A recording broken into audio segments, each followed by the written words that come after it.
Hello everyone, welcome to my UPHCSC assistant professor की regular preparation करवा रहे हैं। टेस्ट सीरीज अवेलेबल है। टोटल 35 टेस्ट कंप्लीट हो चुके हैं।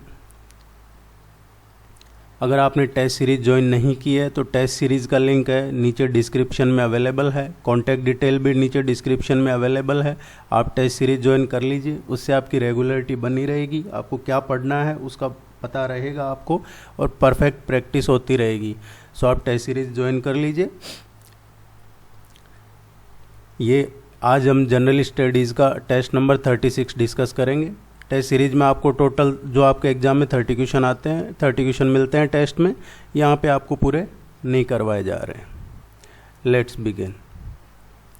आप चैनल को सब्सक्राइब नहीं कर रहे हैं तो चैनल को सब्सक्राइब कर लीजिए, अभी तक भी नहीं किया है तो। उससे आपको रेगुलर नोटिफिकेशन मिलता रहेगा। विच of the following was the main purpose of appointing Hunter commission? जो हंटर कमीशन अपॉइंट किया था उसका मेन पर्पज़ क्या था? देखिए, सबसे पहले तो हंटर कमीशन है, ये कब अपॉइंट किया था? 1882 में अपॉइंट किया था। किसने अपॉइंट किया था? ये लॉर्ड रिपन ने अपॉइंट किया था। और किस लिए अपॉइंट किया था? To enquire about the woods dispatch. Woods dispatch में क्या एप्लीकेशन है इसकी, क्या इफ़ेक्टिवनेस है, उसकी इंक्वायरी के लिए ये हंटर कमीशन अपॉइंट किया था लॉर्ड रिपन ने। अब वैसे तो आपने हिस्ट्री के 3 वीडियो अवेलेबल है, वो देख लिए होंगे। अभी तक नहीं देखे हैं तो ज़रूर देखिएगा। आपका हिस्ट्री का ओवरव्यू अच्छा हो जाएगा, आपको पता चल जाएगा आपको क्या पढ़ना है, किस तरीके से पढ़ना है, क्या इम्पोर्टेंट है। वुड्स डिस्पैच क्या होता है?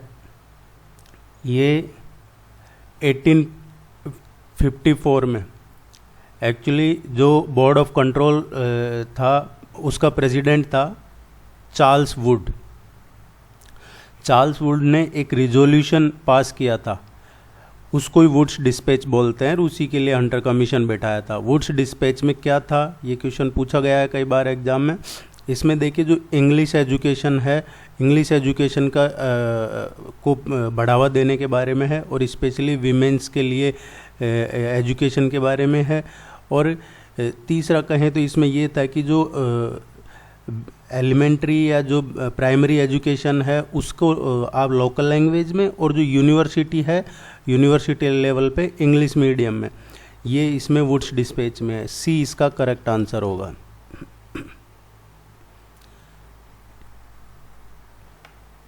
आप जीएस की नहीं, आपके सब्जेक्ट की भी टेस्ट सीरीज ज्वाइन कर सकते हैं, अवेलेबल है। The Dampier Hodges line is related to which of the following? Dampier Hodges line है, ये देखिए, ये एक इमेजिनरी लाइन है। ये कब ड्रॉ की गई थी? 1829 1830 में ड्रॉ की गई थी ये लाइन है जो। और ये क्या करता है? ये लाइन एक तरीके से मार्किंग है नदर्न बाउंड्री। इस लाइन को सुंदरवन डेल्टा की नदर्न बाउंड्री कहा जाता है। उत्तरी साइड का जो बाउंड्री है वो डैम्पियर होजेज लाइन है सुंदरवन डेल्टा की। और इसका जो क्वेश्चन आता है कि ये कहाँ से पास होती है? ये पास होती है जो 24 परगना है, 24 परगनाज। और ये कहाँ पे है? ये है south and north west Bengal. So D इसका करेक्ट आंसर आएगा। जो चीज़ चर्चा में है, जो आपके एग्जाम के लिए इम्पोर्टेंट है, वो ही यहाँ आपको करवाया जाएगा, और कुछ नहीं। Meghdoot is a lyric poem composed bye. Meghdoot ये किसने कंपोज किया है? देखिए, जो एंशिएंट इंडियन पोएटिक टेक्स्ट है, जो पुराने पोएटिक टेक्स्ट हैं, उसमें जिक्र मिलता है महाकाल टेम्पल का। जो महाकाल टेम्पल है उसका जिक्र मिलता है। और इसी में जो अर्ली पार्ट है मेघदूत, वो कंपोज किया गया था कब? ये कंपोज किया था 4th सेंचुरी में। और ये किसने कंपोज किया था? कालिदास ने। इसमें डिस्क्रिप्शन है, कालिदास ने दिया है महाकाल टेम्पल का, और उसमें कहा है कि ये है जो स्टोन फाउंडेशन है। और इसी तरीके से उसमें कहा है कि with the ceiling on wooden pillar, इस तरीके से बताया है। और जो सिटी है उज्जैन, इसको primary centre of learning of Hindu sculpture, ये भी कहा है अवंतिका। आपने पढ़ा होगा अवंतिका, ये कब का है, 6th और 7th सेंचुरी BC का है ये। और बाद में कालिदास ने, और ये अवंतिका बाद में इसी की वजह से जो एस्ट्रोनॉमर हैं या मैथमेटिशियंस हैं, जैसे ब्रह्मगुप्त हो गए एस्ट्रोनॉमर, या मैथमेटिशियन भास्कराचार्य हो गए, उन्होंने जो उज्जैन है, उज्जैन उसी को ही अपना घर बना लिया था, उज्जैन में रहने लग गए थे ये लोग। सो ये क्वेश्चन पूछा जा सकता है। ये सैलिएंट फीचर्स ऑफ जो आपके इंडियन कल्चर है उसका क्वेश्चन है, करंट में भी ट्रेंड में है, तो ये पूछा जाएगा। और भी जो पॉसिबल होगा वो करवाएंगे आप। In which country the world's first negative emission carbon capture plant begin its operation, जो पहला है ये वर्ल्ड में, तो कहाँ पे है, हेलिसेदी है ये आइलैंड, आइसलैंड में। ये पहला है जहाँ पे क्या होगा कि जो कार्बन डाइऑक्साइड है उसको टर्न किया जाएगा इनटू इसमें ये जो बैलास्टिक रॉक है उसके साथ लॉक किया जाएगा इसको, जो और जो एटमॉस्फेयर का कार्बन डाइऑक्साइड है उसको इसमें एज ए रॉक या एज ए सॉलिड में कर रहे हैं इसको। सो आप इसका ज़रूर देखिएगा। इस क्वेश्चन को दूसरे तरीके से भी पूछा जा सकता है कि जो कार्ब फिक्स प्रोजेक्ट है, कार्ब फिक्स प्रोजेक्ट ये क्या है, या ये कहाँ से रिलेटेड है, किस देश का है, इसमें क्या किया जाता है। तो जो एनवायरनमेंट का, एटमॉस्फेयर का जो कार्बन डाइऑक्साइड है उसको लॉक किया जाता है और रिएक्ट किया जाता है विथ बैलास्टिक रॉक्स। ए इसका सही आंसर है।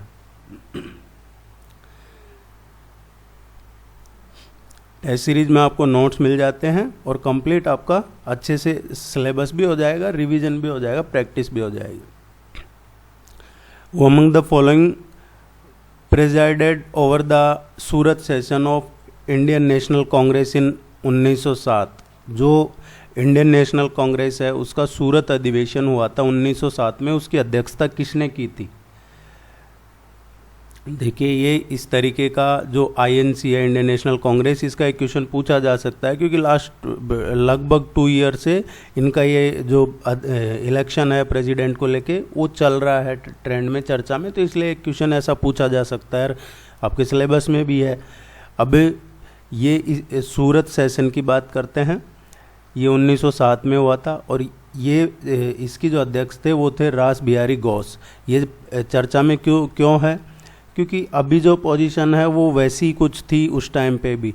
इसमें सूरत सेशन में क्या हो गया था, जो मॉडरेट्स हैं वो और जो एक्सट्रीमिस्ट्स हैं ये डिवाइड हो गए थे, ये ध्यान रखिएगा। ये डिवाइड, मॉडरेट और एक्सट्रीमिस्ट सूरत सेशन में ही डिवाइड हुए थे 1907 में, जिसकी अध्यक्षता रास बिहारी घोष ने की थी।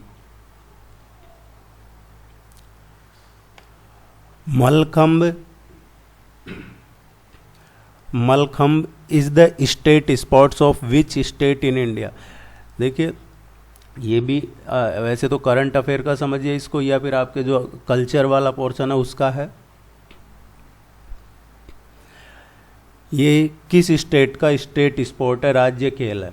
ये चर्चा में इसलिए है, अभी जो नेशनल गेम हुए हैं गुजरात में, उसमें एक 10 या 11 साल का लड़का है, उसके फादर की डेथ हो गई थी, उसके लग नहीं रहा था कि वो पार्टिसिपेट करेगा, लेकिन उसने इसमें पार्टिसिपेट किया और वो इसको जीता भी है इस गेम को। और उसके बाद में सभी लोगों में वो चर्चा में है, प्राइम मिनिस्टर ने भी उसके ट्वीट वगैरह किया था, फोटो वगैरह, तो ये चर्चा में है। ये पूछा जा सकता है आपसे, वो मलखम्ब का ही प्लेयर था, जिसमें वो एक खम्बा होता है लकड़ी का और उसमें वो रस्सी के सहारे ऊपर कुछ करतब दिखाते हैं।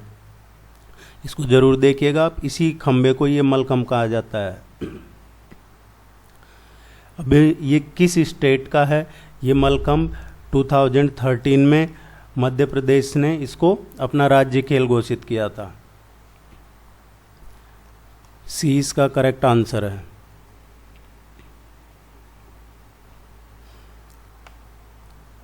आजकल थोड़ी तबीयत ठीक नहीं चल रही है।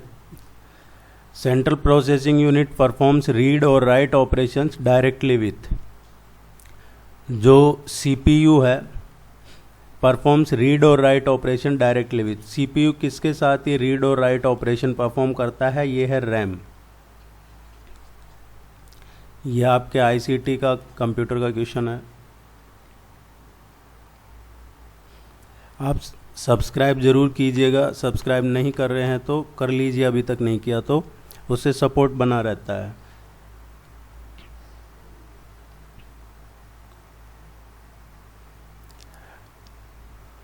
The Rangpo Sivok railway line, Rangpo Sivok railway line की बात हो रही है। ये किससे किसको कनेक्ट करता है? देखिए चर्चा में इसीलिए है ये रैंगपो सिवोक रेलवे लाइन है, जो ये 2009 में इसका काम शुरू किया था। वाइस प्रेसिडेंट ने उस टाइम के जो थे उन्होंने इसका इनॉग्रेट किया था, काम शुरू किया था, लेकिन ये कंप्लीट नहीं हुआ। अभी गवर्नमेंट ने वापस से इसको शुरू किया है ये काम, और ये लगभग 52 किलोमीटर लंबी है, और होपफुली ये 2023 में ये ऑपरेशनल हो जाएगा इसका काम। अब ये जो लाइन है ये किसको कनेक्ट करता है? सेवोक है पश्चिम बंगाल में और रैंगपो है सिक्किम में, तो सिक्किम से पश्चिम बंगाल, बी इसका करेक्ट आंसर है। इसको बनाने का काम भी थोड़ा मुश्किल है, वो रीजन थोड़ा टेरेन वाला है। Which among the following matches of peaks with their corresponding range are correct? ये पीक और ये इनकी माउंटेन रेंज है, इनको मैच करवाना है, कौन सा करेक्ट है इनमें से? गुरु शिखर अरावली, ये सही है, गुरु शिखर है, ये आपको पता होगा वैसे तो। ये माउंट आबू में है राजस्थान में, ये सिरोही डिस्ट्रिक्ट में है। इसकी जो हाइट है 1722 मीटर है, 1722 मीटर। डोडा बेटा है, ये नीलगिरी, ये सही है, ये हाईएस्ट माउंटेन है नीलगिरी हिल्स का, 2637 मीटर। और ये एक रिजर्व फॉरेस्ट एरिया भी इसके अराउंड में, इस पीक के अराउंड में। ये कहाँ पे है? नीलगिरी डिस्ट्रिक्ट में है, तमिलनाडु में। अन्नामुडी अन्नामलाई, ये अन्नामुडी या अनाईमुडी, ये कहाँ पे है? केरला में। और ये वेस्टर्न घाट या साउथ इंडिया का हाईएस्ट पीक भी है, 2695 मीटर। ये ज्योग्राफी के जो लेक्चर है उनमें करवा दिया आपको अच्छे से, आप ज़रूर उनको देखिएगा, वो यूजफुल हैं। ये सही है। धूपगढ़ सतपुड़ा, धूपगढ़ है, ये कहाँ पे एक्चुअली आपने सुना होगा? पचमढ़ी, ये मध्य प्रदेश में है, सतपुड़ा रेंज में। ये भी धूपगढ़ इसका हाईएस्ट पॉइंट है सतपुड़ा का, आपने पढ़ा होगा 1350 मीटर। ये फोर्थ भी करेक्ट आंसर है इसका। ये चारों ही सही है।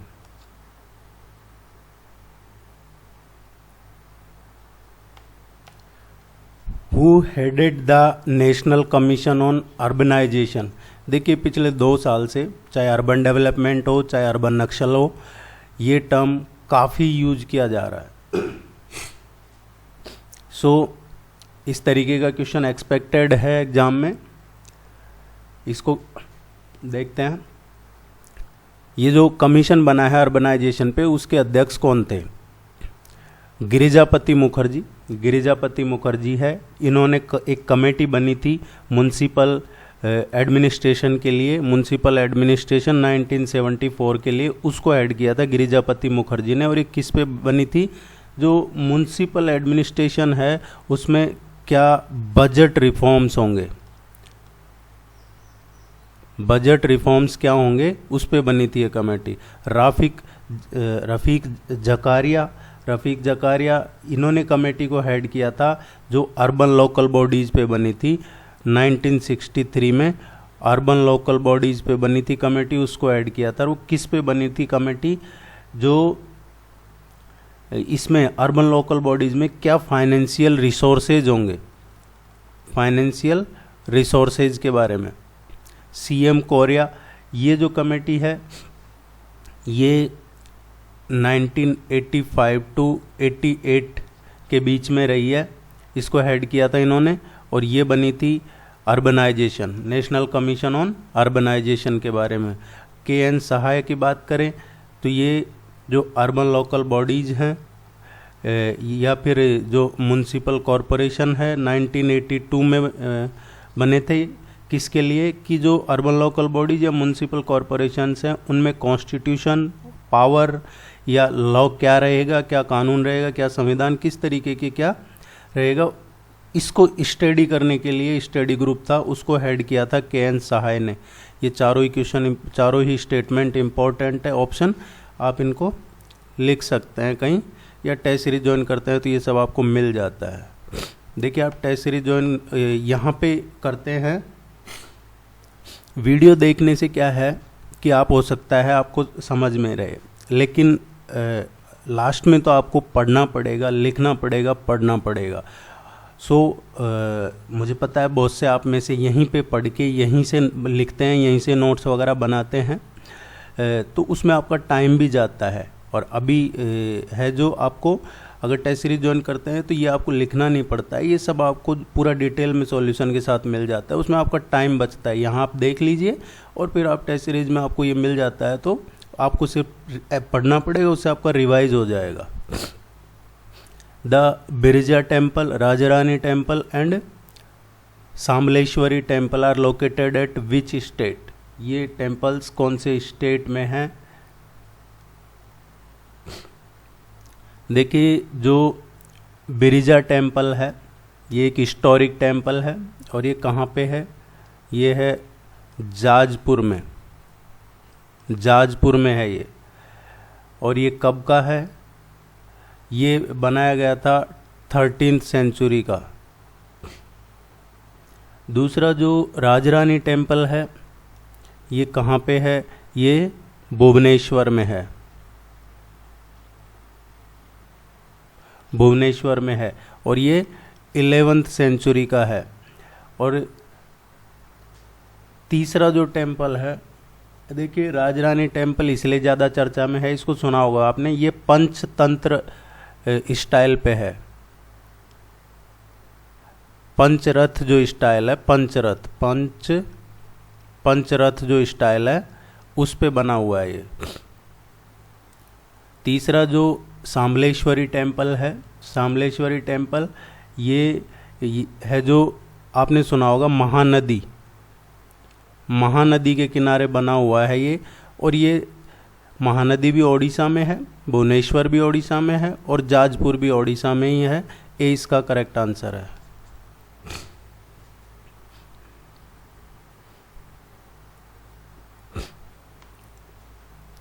विच of the following option is not correct, सही कौन सा नहीं है, जो सही नहीं है वो तो गलत कौन सा है, इनकरेक्ट कौन सा है, देखते हैं। देखिए आप क्वेश्चन को अच्छे से पढ़ लेते हैं तो आपके जो सिली मिस्टेक्स है वो होने की चांसेस नहीं रहते, इसलिए क्वेश्चन को हमेशा अच्छे से पढ़ना है। कई बार एग्जाम में मिस्टेक्स हो जाती है। Land first factor of production, labour third factor of production, labour second factor of production. अब आपको एक चीज़ तो कंफर्म हो गई होगी कि आंसर इन दोनों में से है। अगर देखिए इकोनॉमी के आने वाले 1-2 दिन में आपको पूरा करवा दिया जाएगा, एक या 2 ही लेक्चर हुए हैं अभी, तो बाकी का भी आपको करवा दिया जाएगा इकोनॉमिक्स का। अभी थोड़ा कुछ दिनों से थोड़ी तबीयत ठीक नहीं थी, इस वजह से नहीं हो पाया, बाकी अभी करवा दिया जाएगा आपको। ये land first factor of production, दूसरा labour second factor of production, capital, third factor of production and entrepreneurship, fourth factor of production. इनको नोट कर लीजिए, ये क्वेश्चन आता है आपके एग्जाम में। अब इनमें से गलत कौन सा है? देखिए लेबर है, ये सेकंड फैक्टर है, थर्ड फैक्टर ऑफ प्रोडक्शन नहीं है। थर्ड फैक्टर ऑफ प्रोडक्शन क्या है? कैपिटल है। कैपिटल में क्या आता है? Machinery, tool, building, human building और जो गुड्स सर्विस जो प्रोड्यूस करने के लिए, गुड्स और सर्विस जो प्रोड्यूस करते हैं उसके लिए जो मशीनरी, टूल या जो ह्यूमन बिल्डिंग ये सब लगता है, उसको कैपिटल बोलते हैं।